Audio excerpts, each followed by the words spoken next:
आपको रखे अपडेट। नमस्कार, जनवक्ता न्यूज में आपका स्वागत है। मैं हूं पुष्पेंद्र श्रीवास्तव। आज हम बात करेंगे एक ऐसे विधेयक की जो भारतीय राजनीति में भूचाल ला रहा है। जी हां, हम बात कर रहे हैं संविधान 130वां संशोधन विधेयक 2025 की, जिसे केंद्र की बीजेपी नेतृत्व वाली सरकार ने संसद के मानसून सत्र में पेश किया है। इस विधेयक में प्रावधान है कि अगर कोई प्रधानमंत्री, मुख्यमंत्री या मंत्री किसी गंभीर आपराधिक मामले में गिरफ्तार होता है और 30 दिन तक उसे जमानत नहीं मिलती तो उसको इस्तीफा देना होगा, वरना उसका पद स्वतः समाप्त हो जाएगा। लेकिन सवाल यह है कि क्या यह विधेयक वाकई भ्रष्टाचार के खिलाफ एक क्रांतिकारी कदम है या फिर बीजेपी का ये एक और सियासी दांव है जिसका मकसद विपक्ष को कमजोर करना है। आज के इस एपिसोड में हम इस विधेयक की गहराई से जांच पड़ताल करेंगे, इसके पीछे की मंशा को समझेंगे और इसकी खामियों को भी उजागर करेंगे। तो चलिए शुरू करते हैं। आइए सबसे पहले समझते हैं कि यह संविधान 130वां संशोधन 2025 आखिर है क्या। 20 अगस्त 2025 को केंद्रीय गृह मंत्री अमित शाह ने लोकसभा में इस विधेयक को पेश किया। इसके साथ ही दो अन्य विधेयक भी पेश किए गए, केंद्र शासित प्रदेश सरकार संशोधन विधेयक 2025 और जम्मू कश्मीर पुनर्गठन संशोधन 2025। लेकिन सबसे ज्यादा चर्चा इस 130वें संशोधन विधेयक की हो रही है। इस विधेयक के मुख्य प्रावधान हैं कि अगर कोई प्रधानमंत्री, मुख्यमंत्री या मंत्री किसी गंभीर आपराधिक मामले में गिरफ्तार होता है जिसकी सजा 5 साल या उससे ज्यादा हो सकती है और 30 दिन तक उसे जमानत नहीं मिलती तो उसे इस्तीफा देना होगा। दूसरा, अगर वो इस्तीफा नहीं देता तो 31वें दिन उसका पद स्वतः खत्म हो जाएगा। तीसरा, यह नियम संविधान के अनुच्छेद 75 प्रधानमंत्री और केंद्रीय मंत्रियों, अनुच्छेद 164 राज्यों के मुख्यमंत्री और मंत्रियों और अनुच्छेद 239 ए दिल्ली और केंद्र शासित प्रदेशों में संशोधन के जरिए लागू होगा। चौथा, अगर 30 दिन के भीतर सजा हट जाती है या सजा 5 साल से कम हो जाती है या कोर्ट से स्टे मिल जाता है तो वो व्यक्ति फिर से अपना पद वापस पा सकता है। सरकार का कहना है कि यह विधेयक भ्रष्टाचार और राजनीति के अपराधीकरण के खिलाफ एक बड़ा कदम है। गृह मंत्री अमित शाह ने लोकसभा में कहा कि यह विधेयक राजनीति में शुचिता लाने और जनता का भरोसा बढ़ाने के लिए जरूरी है। गृह मंत्री अमित शाह का तर्क है कि आज के समय में कई नेता गंभीर आरोपों के बावजूद सत्ता में बने रहते हैं। जैसे दिल्ली के पूर्व मुख्यमंत्री अरविंद केजरीवाल का उन्होंने उदाहरण दिया, जो शराब नीति घोटाले के आरोप में गिरफ्तार होने के बाद भी जेल से सरकार चलाते रहे और उन्होंने इस्तीफा नहीं दिया। या फिर लालू प्रसाद यादव का उन्होंने जिक्र किया कि चारा घोटाले में जेल में रहते हुए भी लालू यादव ने सत्ता नहीं छोड़ी थी। बीजेपी का कहना है कि यह विधेयक जनता की उस मांग को पूरा करता है जो अन्ना आंदोलन जैसे आंदोलनों से उभरी थी। तब देश के युवाओं ने भ्रष्टाचार के खिलाफ आवाज उठाई थी। सरकार का दावा है कि यह कानून सुनिश्चित करेगा कि भ्रष्ट नेता सत्ता से दूर रहें और लोकतंत्र की गरिमा बनी रहे। लेकिन दोस्तों, सवाल यह है कि क्या यह इतना सीधा साधा है जितना दिखाया जा रहा है? आइए अगले सेगमेंट में बीजेपी की मंशा को विस्तार से समझते हैं। सवाल यह है कि बीजेपी इस विधेयक को लाकर क्या हासिल करना चाहती है। सरकार इसे भ्रष्टाचार के खिलाफ जंग का हिस्सा बता रही है, लेकिन विपक्ष का आरोप है कि इसके पीछे सियासी मंशा छिपी है। आइए इसको समझने की कोशिश करते हैं। पहला, विपक्ष को कमजोर करना।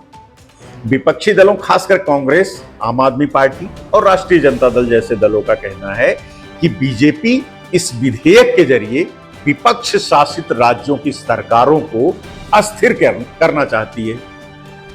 कांग्रेस अध्यक्ष मल्लिकार्जुन खड़गे ने कहा कि यह बिल विपक्षी नेताओं को निशाना बनाने और उन्हें डराने के लिए लाया गया है। दूसरा, चुनावी रणनीति। यह विधेयक ऐसे समय में आया है जब बिहार जैसे महत्वपूर्ण राज्य में चुनाव होने वाला है। पीएम मोदी ने बिहार की एक रैली में कहा भी कि हमने ऐसा कानून लाने का फैसला किया है जिसके तहत भ्रष्ट नेता 30 दिन जेल में रहने के बाद बर्खास्त हो सकते हैं। लेकिन राष्ट्रीय जनता दल और कांग्रेस को यह पसंद नहीं आया, क्योंकि उनके ज्यादातर नेता या तो जेल में हैं या फिर जमानत पर हैं। यह बयान साफ दिखाता है कि बीजेपी इस विधेयक को एक सियासी हथियार के तौर पर इस्तेमाल करना चाहती है। तीसरा, युवाओं को लुभाना। बीजेपी के एक वरिष्ठ नेता वो कहते हैं कि यह बिल युवाओं के बीच लोकप्रिय होगा, क्योंकि युवा भ्रष्टाचार और वीआईपी कल्चर के खिलाफ हैं। अन्ना आंदोलन का जिक्र करते हुए उन्होंने दावा किया कि यह विधेयक युवाओं की उस भावना को संबोधित करता है। लेकिन क्या यह सब इतना साफ सुथरा है? विपक्ष का कहना है कि बीजेपी केंद्रीय एजेंसियों जैसे ईडी और सीबीआई का दुरुपयोग करके पहले ही विपक्षी नेताओं को झूठे मामलों में फंसाती रहती है, फिर इस तरह के कानूनों के जरिए उनकी सरकारों को गिराने की कोशिश करती है। आम आदमी पार्टी के नेता सौरभ भारद्वाज ने कहा कि अरविंद केजरीवाल ने इस साजिश को पहले ही भांप लिया था, इसीलिए उन्होंने जेल से बाहर आने के बाद स्वेच्छा से इस्तीफा दिया। बीजेपी का यह दावा कि वो भ्रष्टाचार के खिलाफ है तब कमजोर पड़ता दिखता है जब हम देखते हैं कि उनके अपने कुछ नेताओं पर भी भ्रष्टाचार के आरोप हैं, लेकिन उन पर कोई कार्रवाई नहीं होती। क्या यह विधेयक सिर्फ दिखावे के लिए है या वाकई में यह भ्रष्टाचार खत्म करेगा? आइए इसकी खामियों पर भी नजर डालते हैं। दरअसल यह बिल जितना क्रांतिकारी दिखता है उतना ही विवादास्पद भी है। विपक्ष ने इसे लोकतंत्र पर हमला बताया है। आइए देखते हैं कि इसकी क्या क्या खामियां हैं और इस बिल को लेकर बीजेपी विपक्ष के निशाने पर क्यों है। पहला तो यह कि लोकतंत्र पर हमला है। विपक्षी नेता जैसे राहुल गांधी और असदुद्दीन ओवैसी ने इस बिल को लोकतंत्र के खिलाफ बताया है। राहुल गांधी ने कहा कि यह मध्ययुगीन काल में वापस ले जाने जैसा है, जहां राजा अपनी मर्जी से किसी को हटा सकता था। उनका कहना है कि यह बिल निर्वाचित नेताओं के अधिकारों को छीनता है और केंद्रीय एजेंसियों को असीमित शक्ति देता है। दूसरा, कानूनी सिद्धांत का भी उल्लंघन है।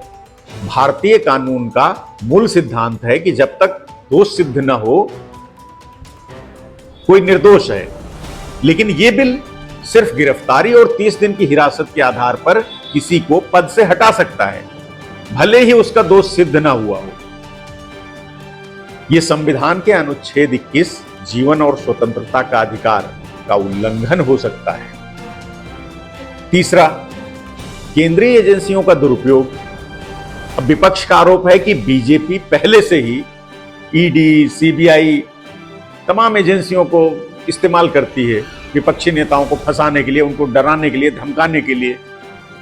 तो इस बिल के बाद ये एजेंसियां और ताकतवर हो जाएंगी। तेजस्वी यादव ने कहा कि यह बिल नीतीश कुमार और चंद्रबाबू नायडू जैसे नेताओं को डराने के लिए लाया गया है, क्योंकि उन्हीं की भी बैसाखी पर केंद्र में बीजेपी की सरकार चल रही है। चौथा, जल्दबाजी और पारदर्शिता की कमी। केरल के सांसद हैं एन.के. प्रेमचंद्रन। उन्होंने सवाल उठाया कि यह बिल बिना सांसदों को पूरा मसौदा पढ़ने का मौका दिए जल्दबाजी में क्यों लाया गया। यह सवाल उठाता है कि क्या सरकार कुछ छिपाना चाहती है। दोस्तों, यह बिल भ्रष्टाचार के खिलाफ लड़ाई का ढोंग लगता है। अगर बीजेपी वाकई भ्रष्टाचार खत्म करना चाहती है तो पहले अपने नेताओं पर कार्रवाई क्यों नहीं करती। कई बीजेपी नेताओं पर भ्रष्टाचार के संगीन आरोप हैं, लेकिन उन पर कोई सख्ती नहीं दिखती। दूसरी ओर विपक्षी नेताओं को बार बार निशाना बनाया जाता है। इसके अलावा यह बिल लोकतंत्र की बुनियाद को भी कमजोर करता है। अगर कोई निर्वाचित नेता सिर्फ एक आरोप के आधार पर हटाया जा सकता है, तो ये जनता के वोट के अधिकार का भी तो अपमान है। बीजेपी का ये दावा कि ये बिल नैतिकता लाएगा खोखला लगता है, क्योंकि ये कानून सत्ता पक्ष को और ताकत देता है जबकि विपक्ष को और कमजोर करता है। बीजेपी का ये कदम साफ दिखाता है कि वो सत्ता को अपने हाथ में रखना चाहती है। ये बिल न सिर्फ विपक्षी नेताओं को डराने का हथियार है, बल्कि ये जनता के चुने हुए प्रतिनिधियों को भी कमजोर करता है। क्या ये वाकई भ्रष्टाचार के खिलाफ लड़ाई है या फिर सत्ता का खेल है?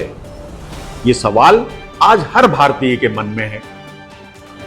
दोस्तों, संविधान 130वां संशोधन 2025 ने भारतीय राजनीति में एक नई बहस छेड़ दी है। सरकार इसे भ्रष्टाचार के खिलाफ क्रांतिकारी कदम बता रही है, लेकिन विपक्ष इसे लोकतंत्र पर हमला करार दे रहा है। इस बिल की खामियां और बीजेपी की मंशा साफ दिखाती है कि यह सिर्फ सियासी हथकंडा हो सकता है। हमारे देश का लोकतंत्र तभी मजबूत रहेगा जब जनता जागरूक रहेगी। तो आप क्या सोचते हैं, क्या यह बिल वाकई भ्रष्टाचार खत्म करेगा? हमारे देश का लोकतंत्र तभी मजबूत रहेगा जब जनता जागरूक होगी। तो आप क्या सोचते हैं, क्या यह बिल वाकई भ्रष्टाचार खत्म करेगा या यह लोकतंत्र को कमजोर करने की एक और साजिश है? अपनी राय हमें कमेंट सेक्शन में जरूर बताइए। और अगर आपको यह वीडियो पसंद आया हो तो लाइक और शेयर भी करिए और हमारे चैनल जनवक्ता न्यूज को सब्सक्राइब भी करिए।